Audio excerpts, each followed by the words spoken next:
పేదవాడి పక్షాన నిలబడతాం, ప్రజా గొంతుకై నినదిస్తాం.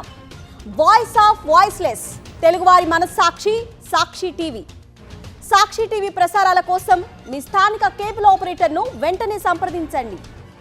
ఒకవైపు కూలీ, మరోవైపు వార్2. ఈ రెండు సినిమాల జోరు ఆల్రెడీ బ్లాక్ బస్టర్స్ గా నిలిచిన చిత్రాల వసూళ్లపై పడనుంది. ఒకటి సయ్యారా, రెండో చిత్రం మహావతార్ నరసింహ. ఇప్పటి వరకు బాక్సాఫీస్ దగ్గర ఎదురు లేకుండా దూసుకుపోయాయి ఈ చిత్రాలు. 100 కోట్లు కొల్లగొడుతున్నాయి. ఈ దశలో వార్ సీక్వెల్, కూలీ సినిమాలు వీటి కలెక్షన్స్ కు ఎంతవరకు బ్రేక్ వేస్తాయి అనేది చూడాల్సి ఉంది. ఆగస్టు 15 వీకెండ్ కు Indian cinema box office biggest clash ను చూస్తోంది.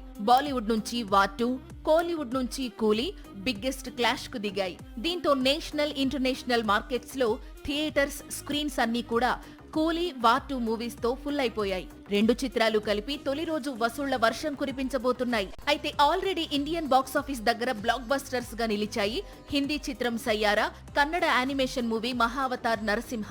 ఈ రెండింటిలో సయ్యారా రన్ ఆల్మోస్ట్ ముగిసింది. కేవలం 45 కోట్ల బడ్జెట్ తో తెరకెక్కిన సయ్యారా ఎవరు ఊహించని విధంగా వరల్డ్ వైడ్ గా ఏకంగా 547 కోట్లు కొల్లగొట్టింది. న్యూ కమర్స్ టెరిఫిక్ ఫ్యూచర్ కు రెడ్ కార్పెట్ పరిచింది. ఇక జూలై 25న రిలీజ్ అయిన మహావతార్ నరసింహ కేవలం మౌత్ టాక్ తో కలెక్షన్ల వర్షం కురిపించడం మొదలుపెట్టింది. బలమైన కంటెంట్ తో తెరకెక్కడం, అబ్బురపరిచే యానిమేషన్ విధానం ఈ సినిమాకు పాన్ ఇండియా ప్రేక్షకులను బాగా చేరువ చేశాయి. దీంతో 40 కోట్ల బడ్జెట్ తో తెరకెక్కిన మహావతార్ నరసింహ రీసెంట్ గానే బాక్సాఫీస్ దగ్గర 200 కోట్లు దాటింది. ప్రస్తుతం 300 కోట్ల వైపు పరుగు మొదలు పెట్టింది. ఈ దశలో కూలీ, వార్2 చిత్రాలు ఈ సినిమా కలెక్షన్స్ కు ఎంతవరకు బ్రేక్ వేస్తాయి?